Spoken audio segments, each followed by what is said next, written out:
Alright, I was calling this Snowmageddon, then the news started calling it Snowmageddon, so I had to call it something different.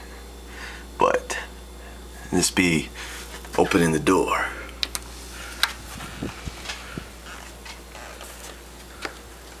There's the forerunner, buried. Everything buried. It's the front door here. The driveway's got at least 3 feet of snow in it. It's about 4 feet right here. Yep. Still snowing a little bit. About 6 in the morning.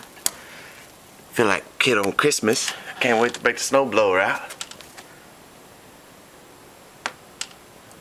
Yep. Good to go. So now this is called the TSNOWNAMI. TSNOWNAMI.